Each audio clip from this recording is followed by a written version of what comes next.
I'm your host, Paul, and I'm joined by my co-host, Noel. So, Noel, welcome. Thanks for joining us. No problem, Paul. How are you doing? Okay, Noel. This next weekend, we have the Irish women's squad for the first playoff round to qualify for the Euros. They're playing Georgia home and away. So that this is the squad. We look at the game in a few minutes' time, but we'll just look at the squad there. And so there we have the squad and the clubs involved. So look at the goalkeepers, and there's a fourth goalkeeper there from Athlone Town. But just look at the goalkeepers there and have a quick word on them. Yeah. It's the four goalkeepers you said there, Paul, Courtney Brosnan, Grace Maloney, and Sophie Whitehouse, and it's Katie Keane, of course, is from Athlone Town, the league champion. I know they lost in the FAI Women's Cup final there yesterday, but Katie Keane gets her chance into the Irish squad.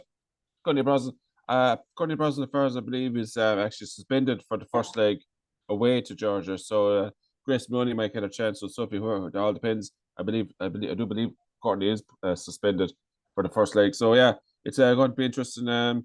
See how that goes in terms of who gets the start.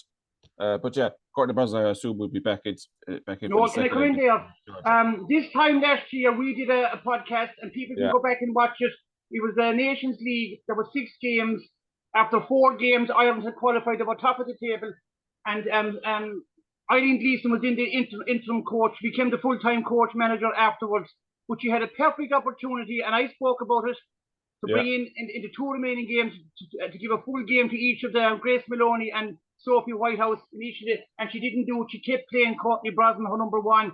And I warned this was a danger. And here we are, almost 12 months later, 11 months later, whatever it is, in a playoff, fourth round playoff. Our number 1 keeper is missing through suspension, and one of the sub goalies has to play. Now, in a way, we're lucky. It's only the first game of a 2-legged playoff. But this very easy could have been in the next round where we meet the stronger team. But just look at that we have to throw in one of those keepers. And I'm not saying they're not up to standard, but they have to play a full game now in a full competitive match. 12 months ago, there was a perfect opportunity to give them a tryout in 2 games, but the result was it made no difference to the overall thing. Just your thoughts on that before we move on to the defenders. Yeah, I do believe Courtney Brosnan is suspended. I think I have read that. She's missing the first game away. She missed the first game away to Georgia. Now, look, I suppose, Paul, to be fair, we're looking in a way, like you said, that it's the first leg, and it is Georgia, to be fair, Paul, because if you look at our recent history with Georgia, we beat them, I think, 11-0 at home in Dublin, and we beat them away 9-0. Now, your point still says that it could have been, Courtney Brosnan could have been suspended for the next round of the playoffs, because I do see us getting past Georgia, let's be frank. But in the next round of the playoffs, it's going to be much harder. And if Courtney Brosnan was suspended, Grace Maloney or Sophie Whitehouse have to slot in. No, there are two fine keepers for Ireland. Grace Maloney, because there's a good number of caps. But you're right.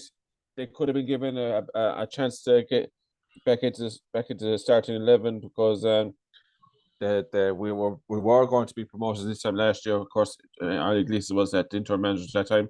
She got the full jet manager's job a couple of weeks after that Nations League campaign. But yeah, you're right. They could. I think the game against Albania, there was another game against Northern Ireland. I think the one, I think it was a 5 or 6-0. So they had a chance there to just to try out Maloney or Whitehouse. I'm not even sure about Whitehouse as a cap yet. Even in friendlies, I don't think I don't remember her playing. So look, there was a chance where they could have got some game time. I think it's very fair for competition.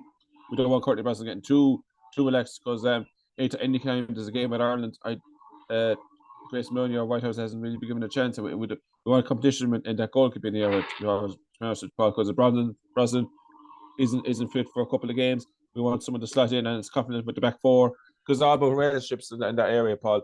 You know, your goalkeeper is so important. You need to have the calls, like for the defenders, the back corner kicks, free kicks, stuff like that is important. So look, it's not necessarily a worry because it's Georgia, but you're right. If it was a tougher opponent, it would be a little doubt in the back of your people's mind. But I think because it's Georgia away, it won't be. We're lucky it won't be affected too much. To be fair, I think. Just as we want to defenders, my only concern, I have a doubt not about the team or the sub goalies. I'm sure they're good players, but I have a doubt about the full-time manager. To me, that was, even though she was only a temporary manager, it was still the right thing to do, in my opinion. Even if she never got the job full-time, it was still the right thing to do. When you had topped the group, you had qualified to give them. I had that doubt about it. But we'll move on to the defenders there. we can discuss that later on. But now the defenders there, we have the clubs there. So what are your thoughts on the defenders? Yeah, much as Paul. I think Jess Stapleton, she's on loan from Sunderland. She's at Sunderland on loan from West Ham. Diane Caldwell, FC Zurich. Lewis Quinn still doing very well for Birmingham City. Nifi Liverpool, of course. Any from any Caitlin Hayes and NFL. So yeah, much as Paul. There's a few people missing from the squad, but I think that those defenders that we've mentioned there are more than capable of coping with Georgia have any threats against us. Yeah. Now we'll now look at the midfielders. Now you did mention I think there's 4 players out through injury, but that happens. That's the normal thing. We won't even talk about it because that's the normal procedure. That's what happens. And in fact, we don't know all these players I presume played over the weekend. They'll only be coming into the squad now or coming into Dublin for so somebody might even drop out. We don't know. So that's part and parcel. There's nothing you can do about that. So I wouldn't even talk about the players I'm missing. That's part of it. So look at the midfielders, and to me it's probably I don't see any new name there, but Eva Mangan from Coxey, a League of Ireland. There's a number of League of Ireland players in the squad, so maybe it's good to see a League of Ireland player in the squad there. Yeah, it is, but there was a row over that weekend, before the weekend, about that. I think Kieran Kilduff, the Athlone manager, was disappointed that there wasn't more of his players at Athlone because I think they won the league and more League of Ireland players in general. But I think, to be fair, Paul, look through that. There's 3 League of Ireland players: Katie Keane, the goalkeeper, Aoife Mangan, Cork City, and Julianne Russell from Galway United. Now, Julianne Russell, Eileen Gleeson says, has been exceptional. She's been very, very good. And I think, Paul, this is going to become, certainly for the League of Ireland, more than on, because you have professional leagues in Britain, you have professional leagues in America, and you'll see even Megan Connolly, she's playing out in Lazio, out in Italy. They have a huge advantage. It's like the men's. We're not going to compare too much to the men's, but when you have in the past players coming through the League of Ireland, and if a raffle comes in from England, you're selling their best players anyway, and that's what's happened. Abby Larkin, I think, was actually playing for a League of Ireland club before the World Cup. She's now playing at Crystal Palace. So I think that's sadly a reality.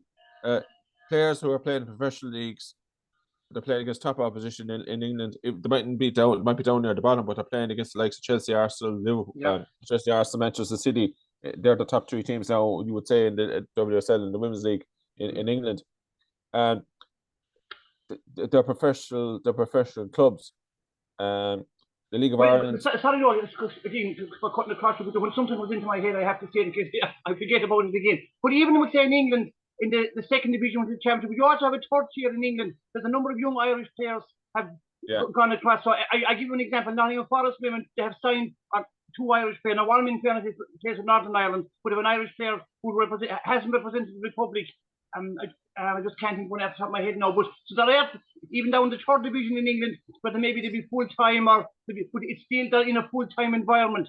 And if you're a young player in the League of Ireland, and it's great, and it's not knocking it, but still, you can't beat being in a full-time environment. There might be students, but then they will be training in, and they will be getting all the physios and the strength and conditioning and all the work to do, the analysis work and all that. You just can't, if you're working full-time, you just can't do that.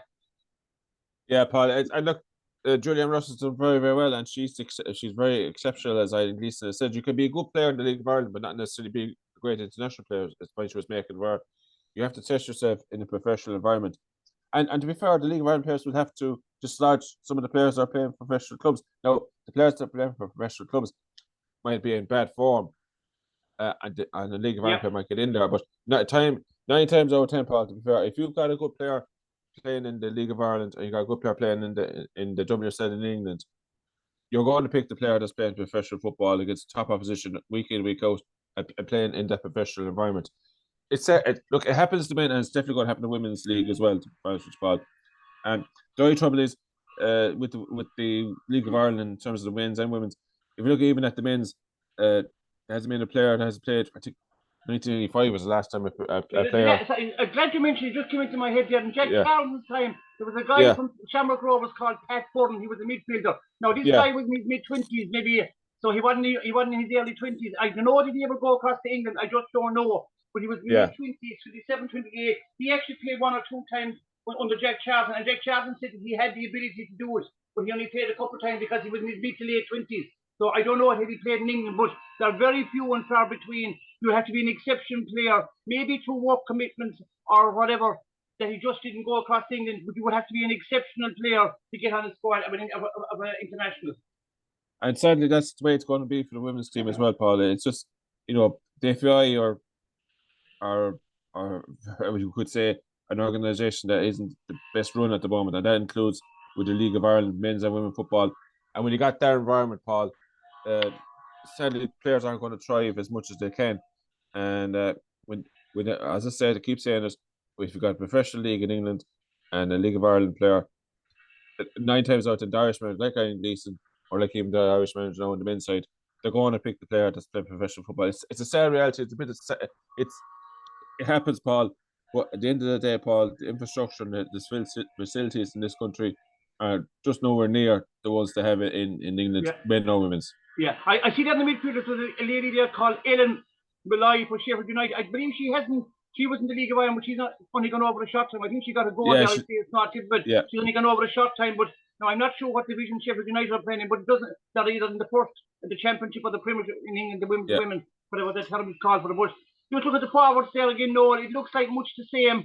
I don't see any new name except that Julianne Russell in the forward.